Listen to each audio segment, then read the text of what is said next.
Assalamualaikum warahmatullahi wabarakatuh. Bismillahirrahmanirrahim. Alhamdulillahirabbil alamin.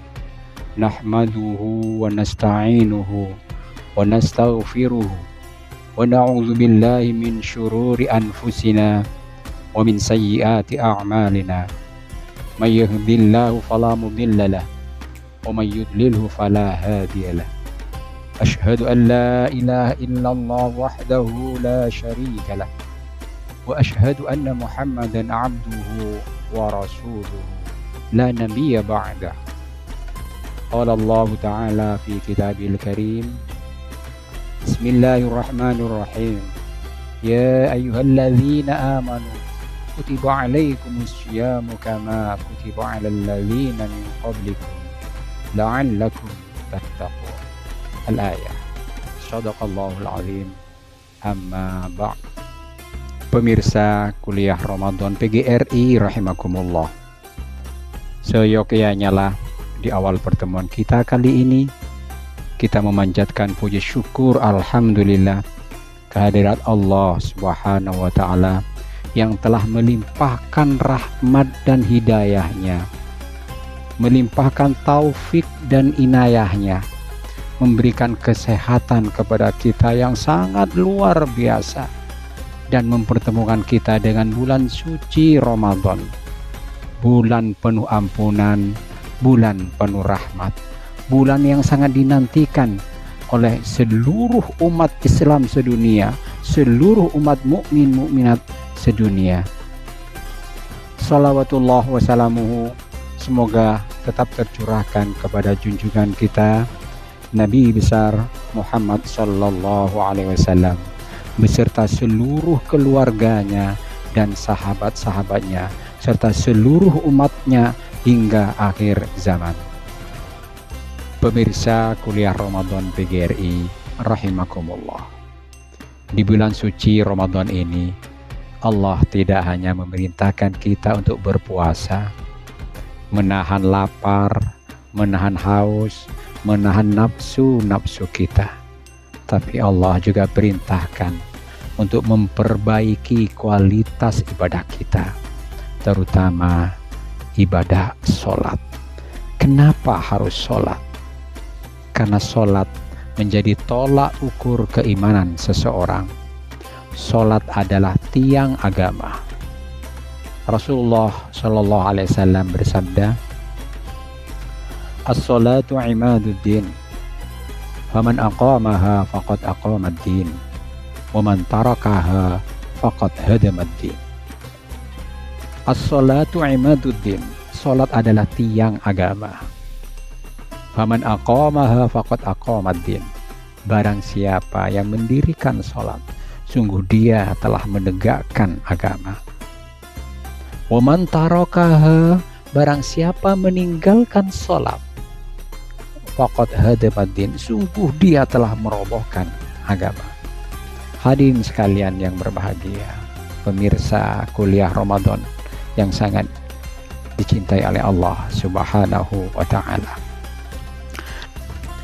Dalam pertemuan kita kali ini kita akan membahas tentang sholat bisa mencegah dari perbuatan keji dan mungkar. Pemirsa sekalian, terkait dengan materi di atas, Allah berfirman dalam kitab suci Al-Quran, yakni pada surat Al-Ankabut ayat 45. Bismillahirrahmanirrahim. Utlu ma uhiya ilaika minal kitabi wa aqimis sholata innas sholata tanha 'anil fahsya'i wal munkar wa ladzikrullahi akbar wallahu ya'lamu ma tasna'un.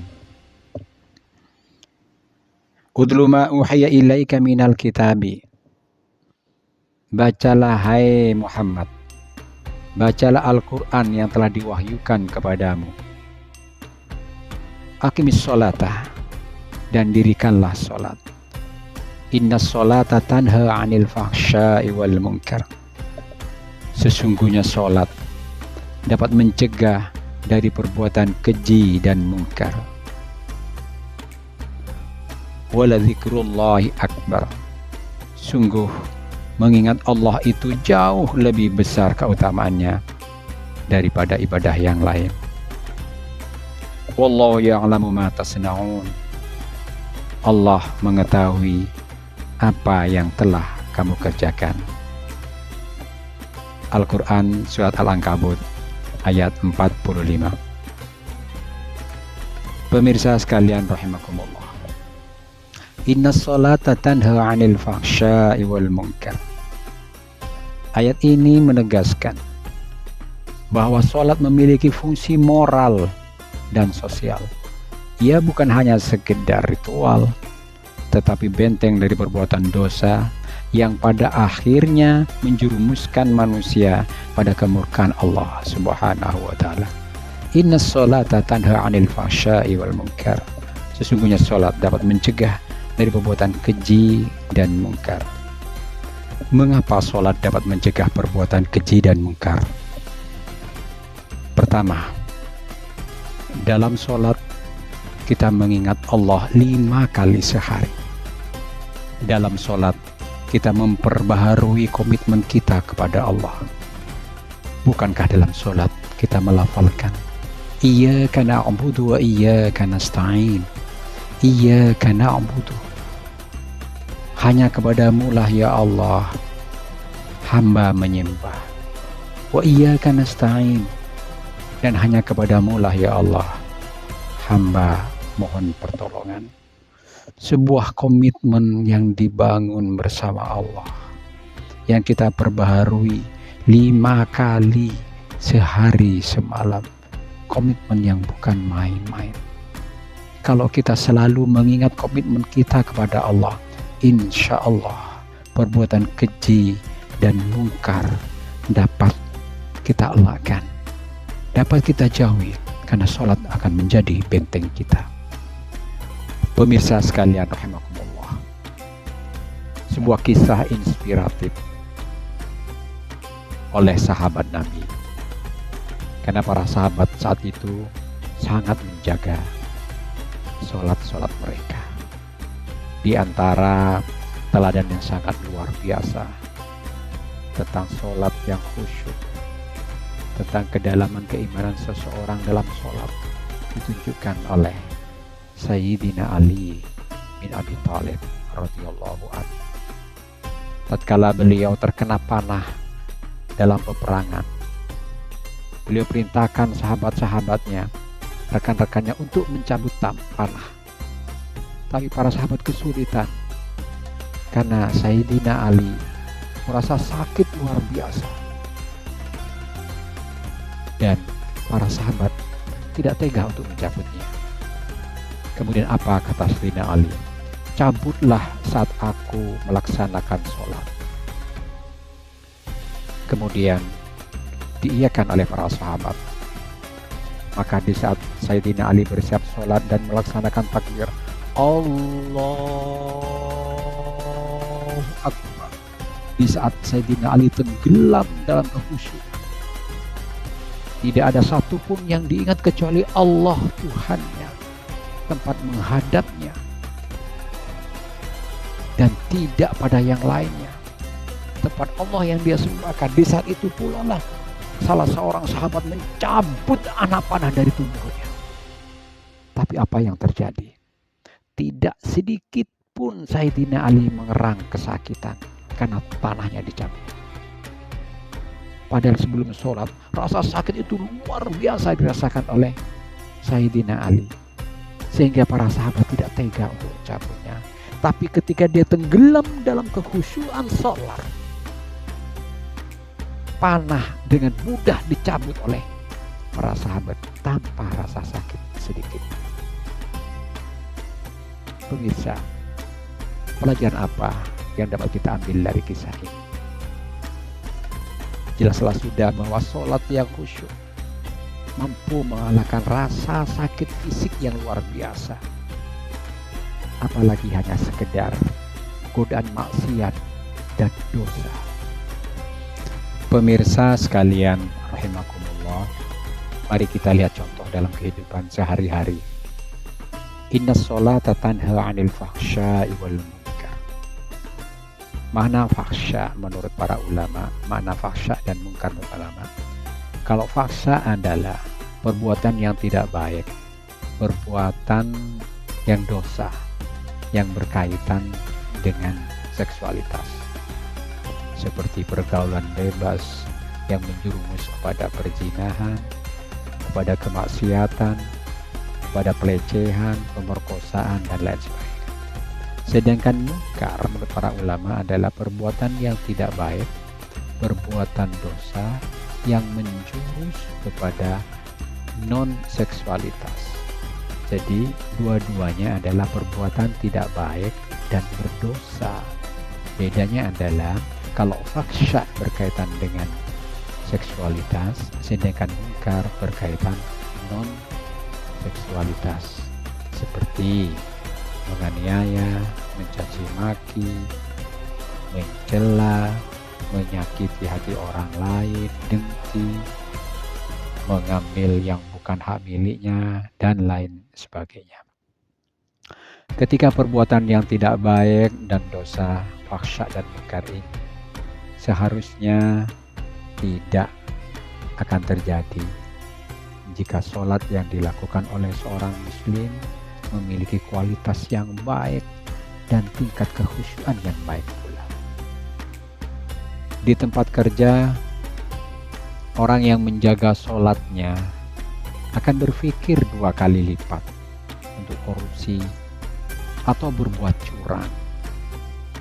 Karena 5 kali sehari dia berdiri di hadapan Allah, membaca ayat-ayat Allah tentang hari pembalasan, meyakini bahwa apa yang dilakukannya pasti akan mendapat balasan nanti di yaumil qiyamah.